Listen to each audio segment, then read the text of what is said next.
모든 기도와 간구를 하되 항상 성령 안에서 기도하고 이를 위하여 깨어 구하기를 항상 힘쓰며 여러 성도를 위하여 구하라. 아멘. 우리가 하나님의 자녀가 되면 우리가 여러 가지 특권을 누립니다. 여러분, 우리가 귀한 집, 잘난 집, 부잣집에 태어나도 누리는 특혜와 혜택이 많을진데 만왕의 왕이고 온 주의 주신 하나님의 그 자녀가 되면 누리는 특권이 참 많죠. 그런데 그 중에 하나가 하나님께 기도할 수 있는 특권입니다.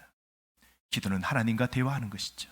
하나님께 아버지라고 속삭이고 모든 걸 아뢰을 수 있는, 그건 자녀에게 주어진 특권이죠. 또 기도의 명제는 이런 게 있죠. 기도는 호흡이다라고 그럽니다. 호흡을 멈추면 죽습니다. 그래서 호흡은 항상 하는 것이죠. 그래서 데살로니가전서 5장 17절에서 바울은 교회에 쉬지 말고 기도하라라고 말씀했지 않습니까? 무슨 뜻입니까? 기도를 멈추지 말라는 겁니다. 계속 기도하라는 겁니다. 숨 쉬듯 기도는 계속해야 되는 것을 말씀하죠. 그런데 우리가 세상에서 가장 소홀히 할 수 있는 게 바로 기도 부분입니다. 일상적인 우리 삶의 걱정과 근심이 많을 때, 또 생활에 분주하고 바쁠 때 우리가 일상에서 너무 쉽게 우리 밀려나는 게 바로 기도입니다. 그러나 여러분, 기도는 우리가 할 수 있는 가장 중요한 일입니다. 그래서 교회에서 기도가 얼마나 여러분 중요한 줄 아십니까?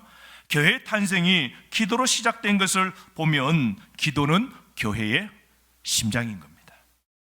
오순절날 보십시오. 교회가 태동되고 탄생되어지게 되었는데 교회에 성령이 부어졌을 때 그들이 뭘 했습니까? 마가다락방에 모여서 하나님 앞에 간절하게 기도했죠. 초대교회가 엄청난 핍박을 받았습니다. 환난을 당했어요. 예수 믿는 게 쉽지 않았습니다. 사람들에게 따가운 눈총을 받았어요. 아니요, 잡히면 죽는 겁니다. 코로나 정도가 아닙니다. 완전한 핍박과 환난과 어려움 속에 있었던 그들이었지만, 그들이 마가다락방에서 뜨겁게 열심으로 기도할 때에 성령의 불꽃이 임하고, 오순절날 예수님께서 내 부재에 성령님이 이제 너희와 항상 함께하리라, 임마누엘의 그 은혜를 부어주셨죠. 그들의 마음이 뜨거워졌습니다. 그러면 그들은 밖으로 뛰어나갑니다. 목숨을 걸고 하나님 복음을 전하자 온 세상을 복음화시켜 놓은 것 보십시오. 그래서 이방 땅에 하나님의 교회를 곳곳에 세웠던 초대교회의 역사는, 그 내면의 원동력은 바로 기도였던 겁니다. 예수님께서 첫 번째 유월절날 예루살렘 성전에 가셔서 하신 일이 무엇입니까? 성전에서 장사하는 사람, 매매하는 사람, 돈 바꾸는 사람, 그거 보시고 예수님이 분노하셨죠. 여러분, 예수님의 분노는 이건 의분입니다. 거룩한 분노입니다.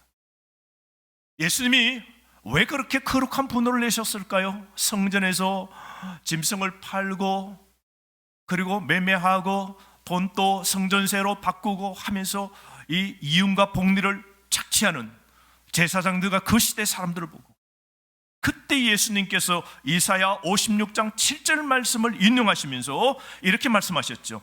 내 집은 기도하는 집이다. 내 집은 만민이 기도하는 집이다 라고 구약 성경에 기록되어 있는데, 너희는 이 집을 강도의 동굴로 만들었다. 그러면서 예수님이 대노하셨죠. 왜요?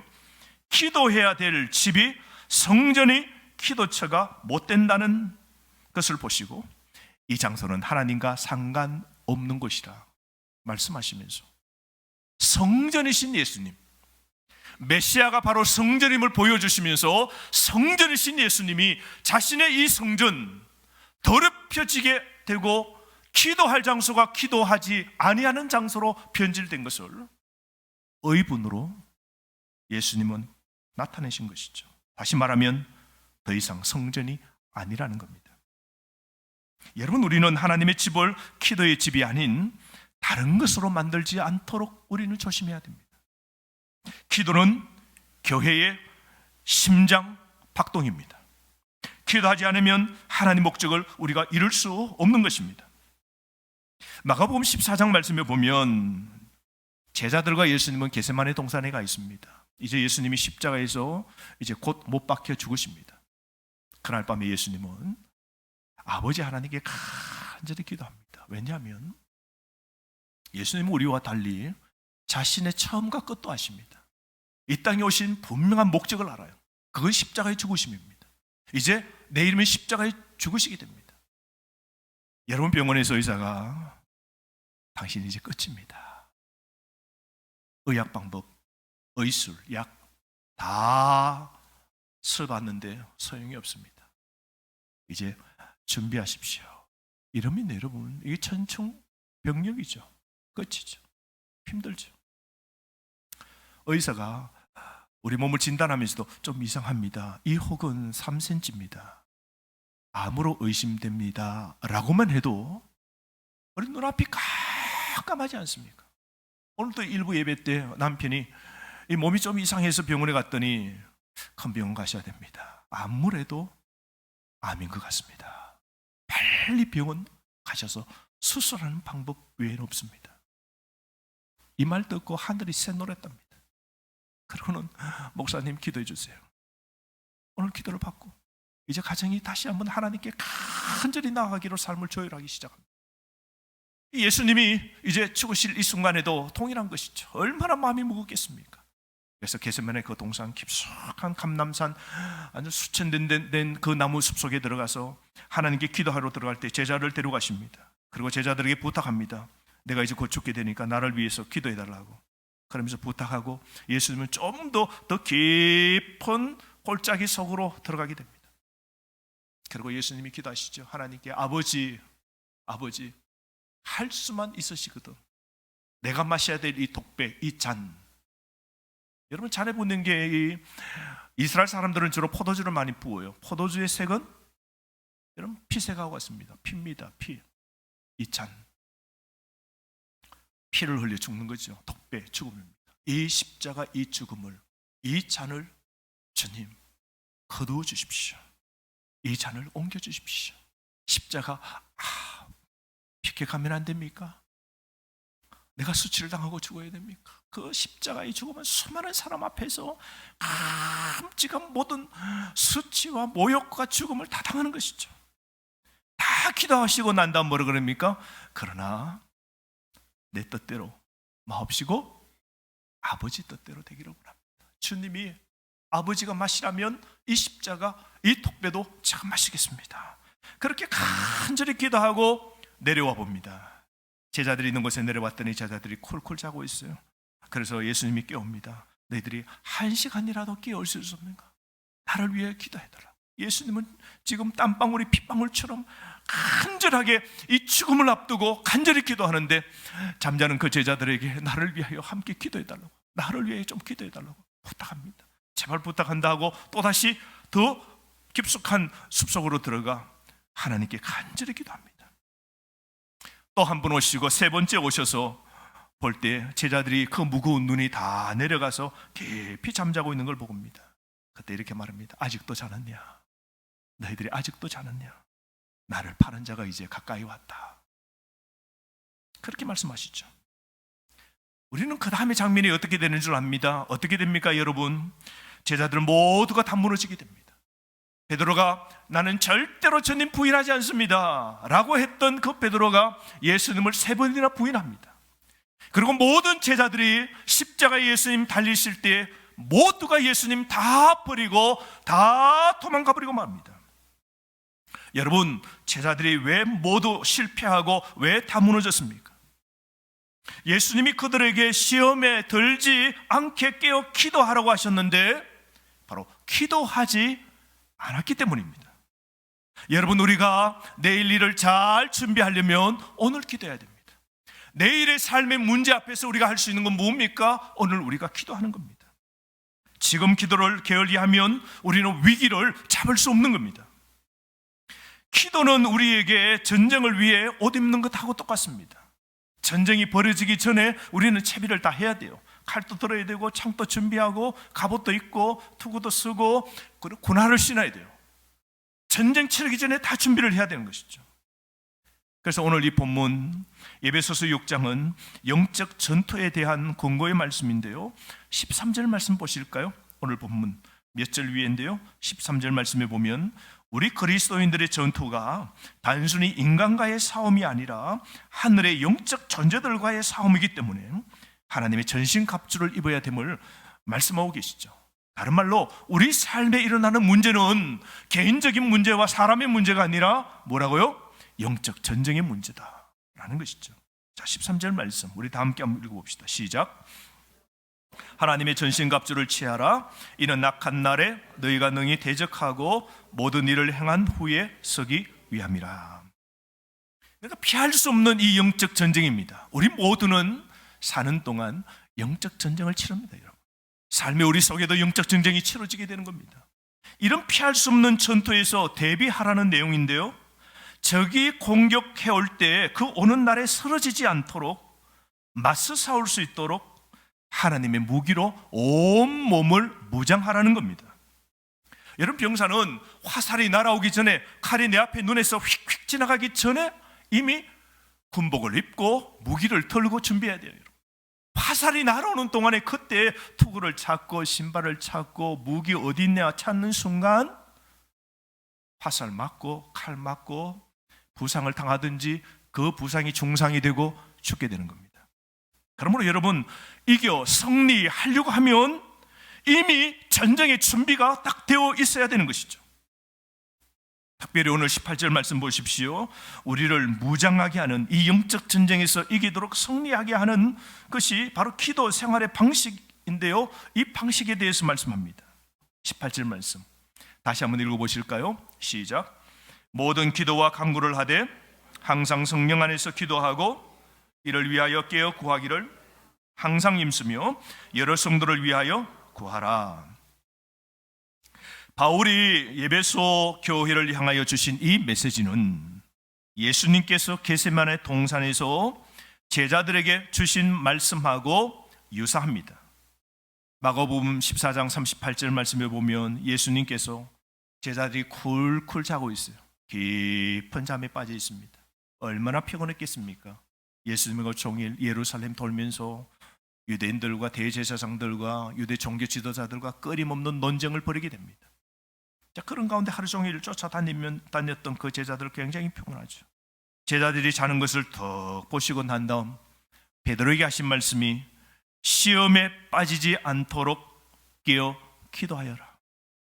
마음은 원하지만 육신이 약하구나. 예수님이 그 말씀하셨어요. 여러분, 예수님은 강한 기도 생활을 확립하는 것이 왜 그렇게 어려운지 설명하시는 말씀입니다. 예수님은 우리가 기도 생활하는 게 힘든 줄 아십니다. 예수님 뭐라 그랬어요? 잠자는 제자를 향하여서 마음은 너희들이 원하지만 육신은 약하구나. 오늘 우리도 같습니다. 오늘 여기 계신 분들도 다 마음은 다 원합니다. 다 기도가 중요한 줄 압니다. 기도해야 내 가정의 문제가 해결되는 걸 압니다. 주님을 붙잡는 게 바로 기도임을 압니다. 자녀의 문제와 경제의 문제와 내 질병의 문제와 내 신앙의 문제와 내 삶 속에서 하나님 앞에 온전히 깨어 성령 충만을 받는 건 기도인 거 다 압니다. 기도가 정말 중요하고 또 기도하면 응답받는 것도 다 우리가 압니다. 여기 모르는 사람 아무도 없습니다. 하지만 육신이 약한 겁니다. 문제는 우리 모두에게 우리 속에 두 개의 욕망이 있는 겁니다. 한편으로는 우리는 주님을 사랑하고 그분을 기쁘시게 하기를 우리 다 원합니다. 그런데 반면 우리 몸은 뭐예요? 우리 몸을 애지중지합니다. 잠이 막 쏟아지면 뭐예요? 피곤하니까 잠을 자줘야 건강하지 이 생각합니다. 먹고 싶은 게 막 당길 때 뭐예요? 먹어야지 하고는 우리는 그냥 입맛 당겨 몸이 갑니다. 아이고, 우리가 좀 뛰고 열심히 일하고 새벽에도 좀 잠자고 일을 하고 해야지.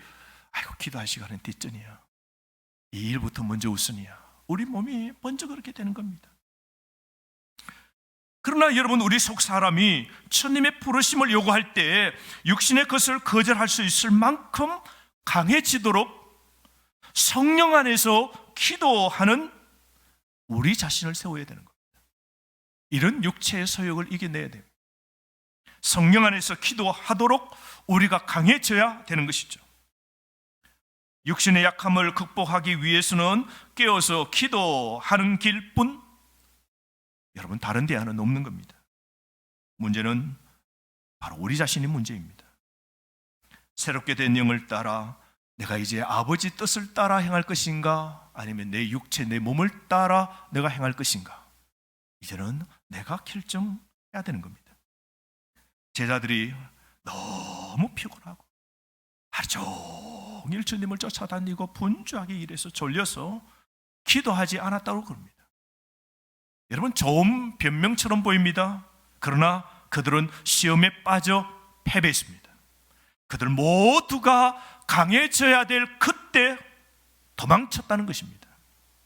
하나님께 가장 쓰임 받아야 될 그때 그들은 주님과 가장 멀리 떠나버렸던 겁니다. 왜 하나님은 우리가 기도하면서 구하는 것을 고집하셨을까요? 왜 하나님은 우리 보고 기도하라고 하셨을까요? 기도하여 구하지 않으면 내가 너 문제 모르겠다, 너가 구해야, 너가 무엇이 필요한지 말해야 내가 알아듣는다, 그래서 우리에게 기도하라 하셨을까요? 우리 주님은 전지하신 분이십니다. 우리 주님은 여러분 자신보다 더 잘 알아요. 여러분 자신의 가정의 문제와 자녀가 왜 그렇게 아파하신지 그 문제도 주님이 더 잘 알아요. 내가 왜 아픈지도 알아요. 내가 병든 것도 알아요. 내가 힘든 것도 알아요. 내 영적 상태도 주님이 다 알아요. 내 삶의 모든 문제를 주님이 다 아십니다. 그런데 주님은 항상 우리에게 기도하랍니다. 그래야 응답해 주신답니다. 이게 무슨 말씀입니까? 전지하신 하나님이 다 아시는데 주님은 우리 보고 기도하라고, 끝까지 우리에게 항상 기도하라고 고집하시는 겁니다. 왜 그럴까요? 기도가 우리에게 필요한 이유가 무엇일까요? 왜냐하면 우리가 하나님께로부터 받을 수 있는 가장 중요한 것은 하나님과의 관계입니다. 기도는 하나님과 관계를 맺는 겁니다. 하나님과 대화를 나누는 겁니다. 여러분, 우리가 구하는 일에 하나님을 참여시키지 않는다면 어떻게 우리가 그분을 알겠습니까?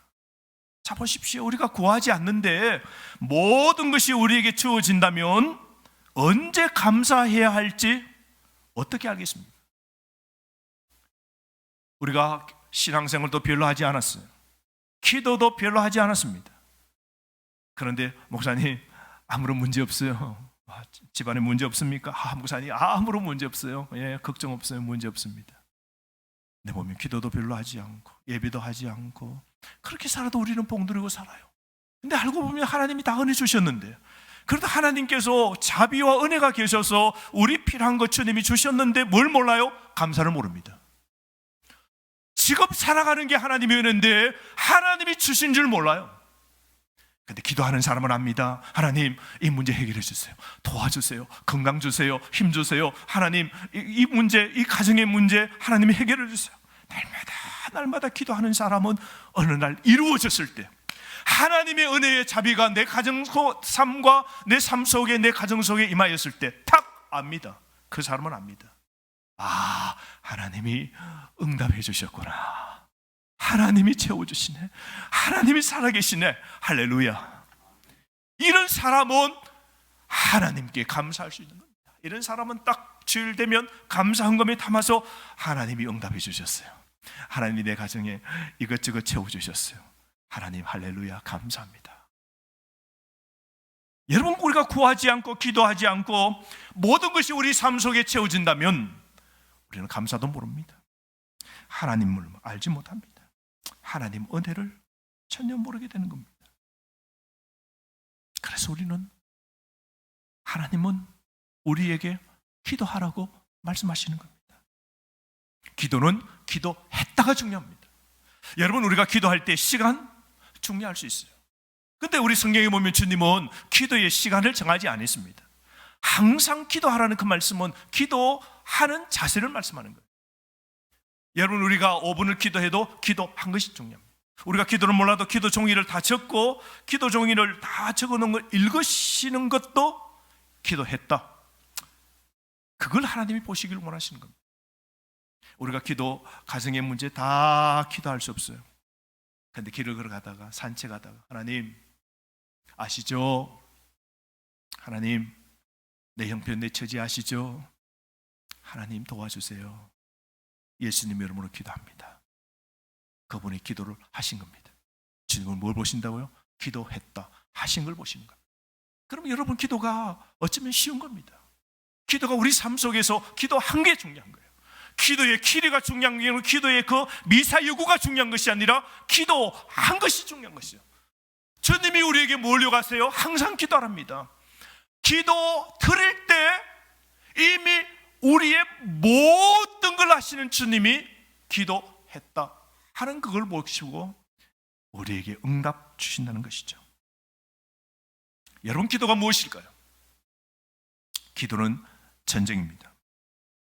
오늘 본문 조금 위에 보시면 에베소서 6장 12절 말씀 보십시오. 우리 한번 읽어보실까요? 다시 한번. 우리의 씨름은 혈과 육을 상대하는 것이 아니요 통치자들과 군세들과 이 어둠의 세상 주관자들과 하늘에 있는 악의 영들을 상대함이라. 기도는 영적 전쟁입니다.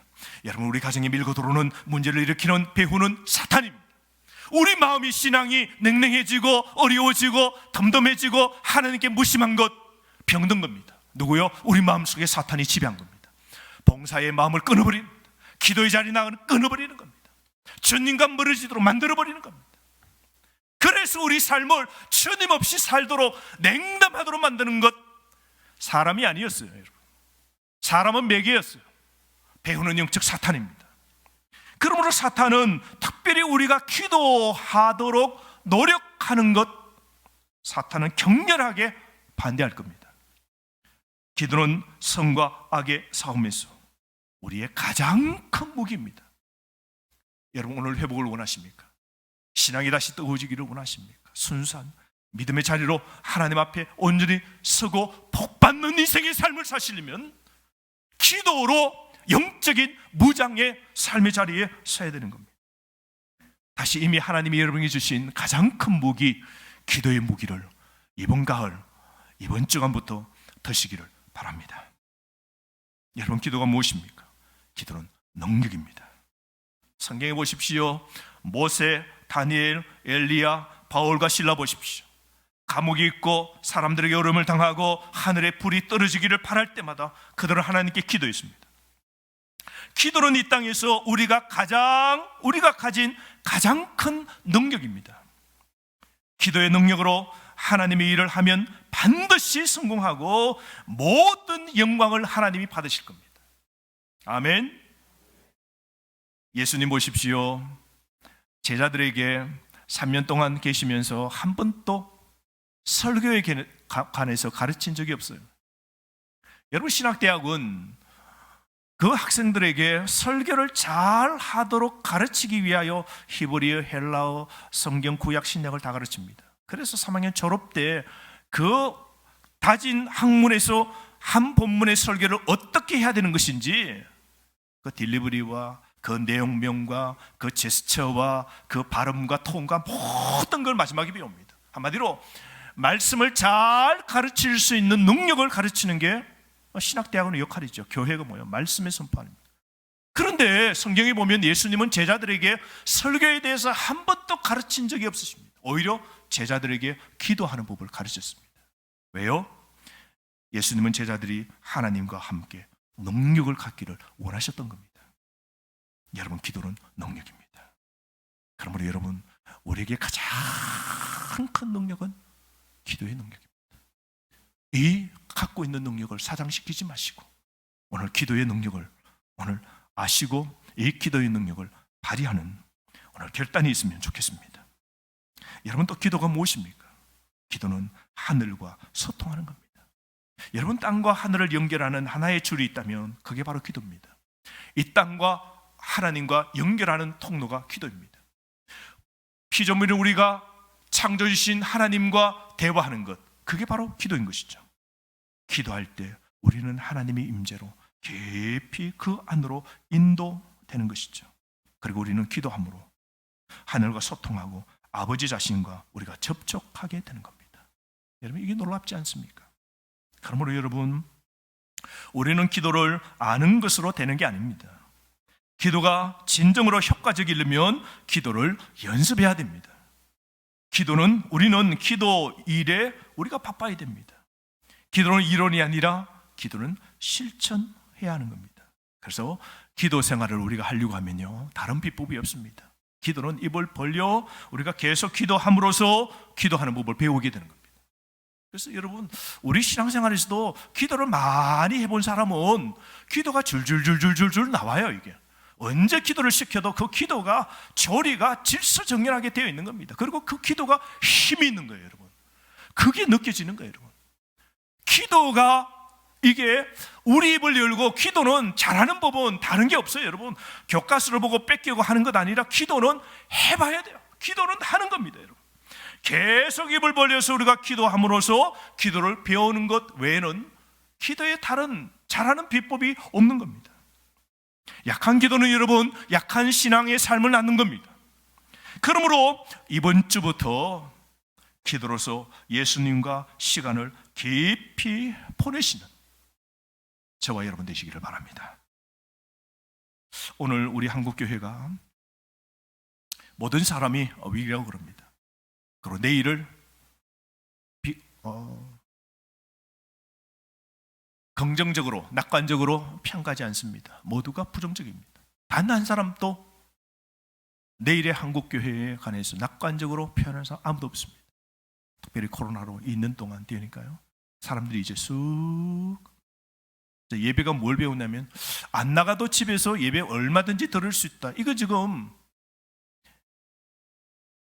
특별한 방법에 의해서 잠시 우리가 허용하는 과정이지, 비대면 예배가 온전한 예배가 아닙니다.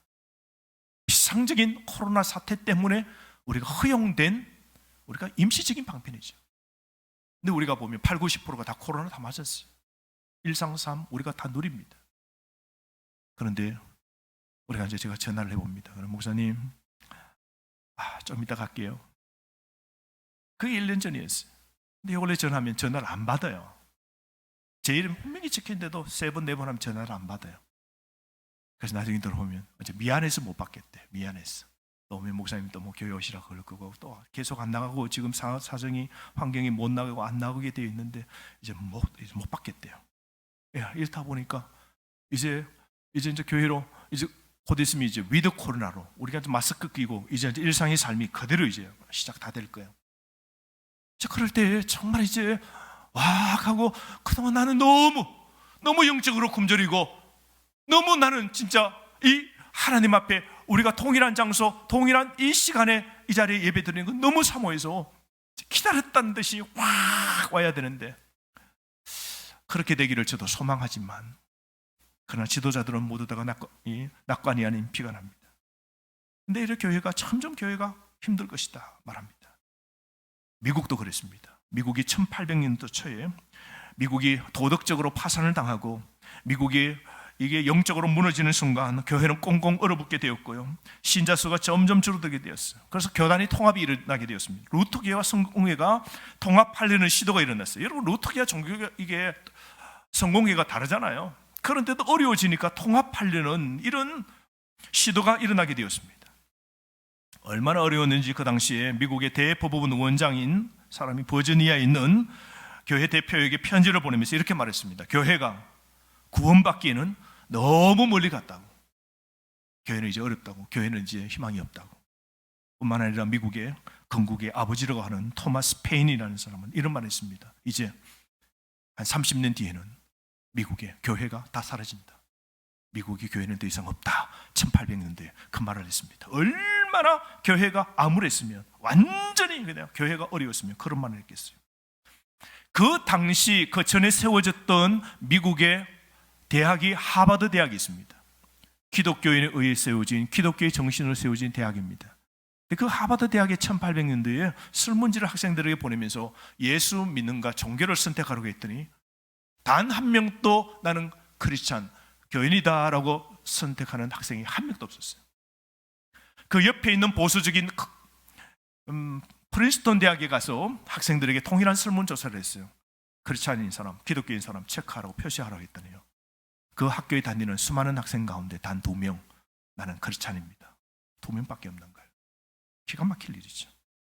너무나 어려운 상황 속에 그때 수많은 사람들이 폭동이 일어나고 아주 포스트 모더니즘, 그리고 교회는 필요 없다, 이 진리를 주장하는 사람 없다고 모두가 막 부르짖는 대학가마다 반기독교의 연극들이 벌어지게 되고요. 우리 대한민국도 제가 이야기할게요. 어느 교단인지는 이야기하지 않겠습니다. 어느 교단에 경건의 시간, 신학대학원의 경건의 시간에 여기에 여러분 그 6개의 무지개 있죠. 우리는 7개의 무지개인데 6개의 무지개로 된 이 레즈비언, 게이 하는 이런 사람들, 동성애 동호론자들이 그 깃발을 흔들면서 동성애 연극을 퍼포먼스를 한 거 아닙니까? 그런 신학대학원이 있어요, 여러분. 그런 교단이 있단 말입니다. 그게 불과 얼마 전에 우리 한국의 어느 교단, 어느 대학, 신학대학원의 채플에서 이런 일들이 벌어지게 됐습니다. 이 대학교, 신학교 학생들이 이런 겁니다. 이런 일들이 1800년대에 대학가에 확 번지게 되었어요. 프린스턴 대학교의 기도실에 학생들이 기도실을 불질러 버렸습니다. 그리고 어느 교회 가서 밖에 로비에 배치되어 있는 성경을 다 끄집어내고 교회 마당에 성경책을 다 이 시대 성경 같은 거 필요 없다고, 하나님은 죽었다고, 하나님은 니체처럼 신은 죽었다고, 하나님은 필요 없다고 이러면서 교회에 관한 핍박을 받으니까요, 예수 믿는 게 너무 힘든 거예요. 대학생 가운데 예수 믿는 게 너무 힘들어서 걸리면 학생들에게 막 완전히 그냥 몰매를 당하고 왕따를 당하니까 마치 비밀리에 공산당들이, 이 간첩들이 비밀리에 모이는 것처럼 예수 믿는 아이들이 너무나 두려워서 몰래 비밀리에 모이고, 거기서 비밀리에 모여서 그들이 받고 은혜 누렸던 그걸 기록합니다. 기록한데 그걸 암호처럼 기록했답니다. 영어로 적지 않고 암호처럼. 왜? 누가 그 종이 발각돼도 기독교 모임 가졌어? 이렇게 될까 싶어서. 1800년대에 미국의 교회는 완전하게 사회 속에서 완전히 무너지게 되었습니다. 그런데 반전이 일어났습니다. 상황이 어떻게 바뀐 줄 아십니까? 기도입니다. 1857년도에 9월 달에 기독교 사학가인 제레미야 램피어라는 사람이, 한 조용한 사업가인데요, 그는 뉴욕시에 있는 한 네덜란드 개혁파 교회에서 수요 정오 기도회를 갖자. 오늘 이런 시대에, 희망이 없는 이 시대에 우리가 우리 자녀들을 위하여, 우리를 위하여, 이 시대를 위해서 기도하자. 교회가 너무 힘든데 우리가 할 수 있는 건 기도다. 뜻 있는 사람들 수요일 오전에 교회로 모이라고. 그리고 전단지를 뿌리고 기다렸습니다. 첫 번째 모임에 그 뉴욕주의 100만 명의 인구 중에 단 6명이 교회에 모여서 정오의 기도를 시작했습니다. 다음 주에 23명이 모이고요. 그 다음 주에 이제 점점 사람이 이제 모이기 시작하더니 그 다음 해 2월, 3월 달에는 뉴욕 시내에 있는 모든 교회에 사람들이, 기도회로 사람들이 꽉 몰려지게 됩니다. 한 사람이 평신도가 뜻을 정하여 기도합시다. 우리가 기도로 우리가 교회를 살리고, 기도로 너와 나의 가정을 살리고, 기도로 우리가 회복합시다. 기도 외에는 우리 방법이 없습니다. 거기는 설교도 없었어요. 거기는 설교도 없었어요. 거기는 오직 기도밖에 없었어요. 그런데 그 기도 모임이 점점 붙더니 몇 달 안 돼요. 뉴욕에 있는 모든 교회가 기도하는 움직임이 확 일어나게 되었습니다. 이게 미국의 전역으로 확 퍼져나가게 되는데요, 사람들이 막 주님께 돌아옵니다. 회개합니다. 침례교회는요, 세례를 줄 때 물속에 침례합니다. 궁등 담그는 것이죠. 근데 사람들이 회개하고 침례를 받아야 되니까 겨울에 침례를 교회에서 받는데 너무 숫자가 많으니까요, 밖에 강가에 얼음을 깨고 그들이 침례 받기를 위해서 줄을 섰답니다. 부흥의 불길이 막 일어나게 된 것이죠. 그런데 그 부흥의 불길이 일어날 때 어느 사람이 뜨거운 마음으로 전단지를 가지고 이렇게 예수 믿으라고 전단지를 돌립니다. 기도하고 마음이 뜨거워지고 나가 전도를 합니다. 그런데 한 전도를 청하는데 집이 너무 가난하고 힘들어서 15살 된, 요즘 중학교 3학년쯤 되는 학생이, 곧 젊은 앳된 아이가 가정생계를 위해서 구두통을 가지고 구두를 수선하고 구두를 반지락거리고, 그리고 구두를 광을 내는 그 구두하는 일을 했어요. 야, 너 예수 믿어야지 하고 전단지를 줬어요. 근데 그 아이가 그걸 받고 마음이 감동되고 끌려 교회로 갔습니다. 교회 가는 이미 기도로 불도광이가 되어 있고 뜨거운 불로 성령이 충만되어 있고 하나님 말씀을 듣고 은혜를 받게 된 겁니다. 그래서 그 마음이 뜨거워지자 자기가 가만히 보니까 또래 초등학교 아이들이 보이거든요. 교회 주일학교라는 것이 있거든요. 자원합니다. 나도 선생님 되고 싶어요. 나도 아이들 가르치고 싶어요. 자원한 겁니다. 그런데 교회에서 가만히 보니까 얘가 배운 게 없단 말이죠. 예수 믿은 지도 얼마 안 되고, 그러니까 뭘 저희가 꼬마 학생들을 가르치겠나 싶은 생각이 들어서, 야, 너 좀 기다려. 안 돼. 다른 선생님들 다 있어. 그러고는 자기는 하고 싶은데 교회에서 안 시켜주니까. 근데 어느 날 주일날 한 선생님이 아프셔가지고 못 온 겁니다. 그 반 학생들이 그냥 멀뚱멀뚱 선생님이 없어서 그냥 있을 뻔했어요. 그때 생각이 난 겁니다. 예, 너가 이 반 맡아줄래요? 네.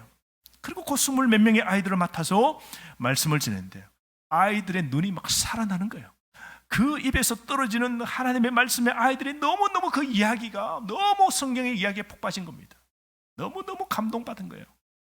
아이들이 너무 기뻐하는 거예요. 다음 주 선생님 또 가르쳐 주세요. 마지못해서 그 교회에서 보조교사로 시킨 겁니다. 아이들을 맡고 관리하되 한번 해보라고 아이를 좀 떼줬어요. 시작했는데요, 26명을 데리고 시작했는데요, 그런 숫자가 점점 늘어납니다. 1년 사이에 그 교회 지하실을 전체를 사용했는데 1000명의 아이들을 자기가 전도에서 다 모으고 1000명을. 그랬더니 위에 있는 본당에 있는 어른보다 숫자가 더 많은 겁니다. 이 사람이 얼마나 뜨겁고 하나님의 능력의 말씀을 전하는지 주변에서 다 신학교 가서 목사하라고. 저는 아닙니다. 저는 평신도로 만족합니다. 저는 이대로 하나님의 말씀을 전가하겠습니다. 평신도 선교사로 부흥사가 되어가지고 미국뿐만 아닌 유럽 전역에 다니면서 하나님의 말씀을 열정적으로 전하는 사람이 되었습니다. 한 시대를 하나님의 말씀으로, 불동안이로, 성령의 불로, 부흥으로 크게 쓰임받았던 그 사람이 바로 D.L. 무디라는 사람이었습니다. 이 사람이 이런 능력에 있는 일을 한 것은 바로 첫 번째, 정오에 수요일날 기도하는 작은 모임의 영향력으로, 그 부흥의 불길로, 무디라는 학생의 변화로 온 세계에 놀라운 일들을 감당하도록 하나님이 그렇게 만드신 것이죠. 여러분, 오늘 우리나라, 우리 교회, 여러분의 가정도 또다시 영적인 기로에 서 있습니다. 하나님의 길과 사탄의 길 사이에 있습니다. 복받을 길과 하나님의 심판의 길 사이에 있습니다. 우리는 이제 선택해야 됩니다. 지금 우리가 할 수 있는 일이 무엇일까요? 지금 우리는 기도해야 됩니다. 우리가 그런 하나님의 부흥을 일으킬 통로가 되었으면 좋겠습니다. 그렇다면 우리가 기도를 어떻게 해야 될까요? 이번 가을, 이 좋은, 기도하기 좋은 가을, 우리는 어떻게 기도하면 우리도 하나님의 능력을 받을까요?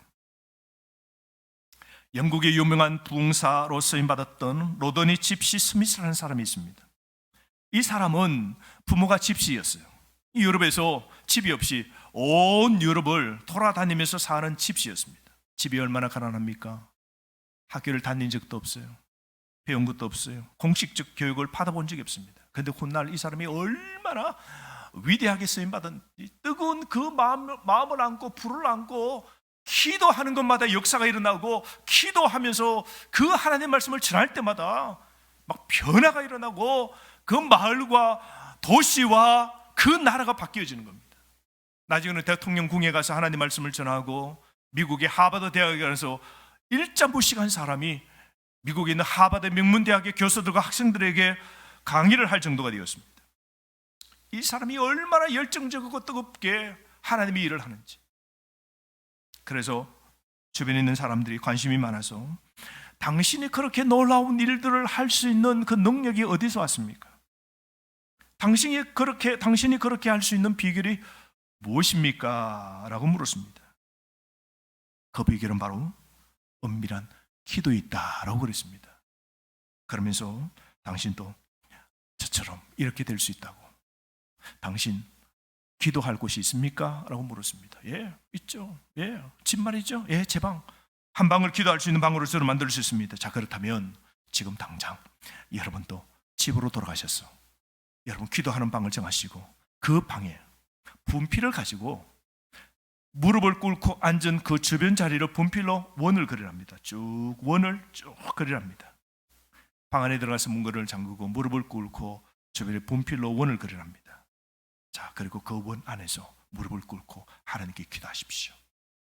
하나님께서 이 원 안에 성령을 부어주실 때까지, 기도할 때 나에게 뜨거움을 줄 때까지 기도가 줄줄줄줄줄줄줄줄줄 입에서 하나님의 말씀, 기도가 줄줄줄줄줄줄 막힘없이 나오도록 내 마음이 뜨거워질 때 하나님께서 기도 응답 주실 때까지 하나님 앞에 거기 머물면서 하나님께 기도하십시오.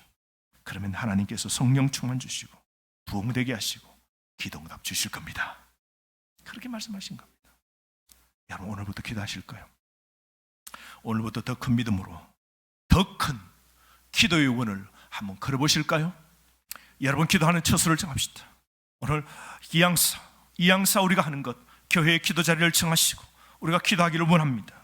하나님은 갑절의 기적으로 그런 자에게 응답해 주실 겁니다. 눈물의 기도에 하나님이 응답하실 겁니다. 그래서 이번 주부터 금요 기도를 시작합니다. 그러가 2주 후부터 우리가 가을 특별 새벽 기도를 실시하고자 합니다. 여러분, 한번 끼어서 우리 가정과 우리 교회와 우리 시대의 나라를 위하여서 함께 기도합시다. 우리가 내 주변에 분필로 원을 그리듯 하나님이 은혜 주시고 내 입에서 기도가 줄줄줄 나고 내 마음이 뜨거워질 때까지 내가 이 원 밖으로 나가지 않겠습니다. 하나님께 간절히 기도하겠습니다. 우리 남편을 위하여, 우리 자녀를 위하여, 내 핍절한 영혼을 위하여 하나님께 기도하겠습니다. 이번에는 특별히 하나님 은혜 받겠습니다. 하나님이 응답 주실 때까지 저는 기도를 떠나지 않겠습니다. 이런 작정을 이번 가을 해보기를 원합니다. 여러분, 다시 한번 하나님께 구합시다. 다시 기도합시다. 다시 하나님께 구합시다. 그러므로 하나님의 은혜를 이번 가을 풍요의 계절, 그만큼 풍성한 하나님의 은혜의 복을 받아 누리는 저와 여러분 되기를 주님의 이름으로 축복합니다. 오늘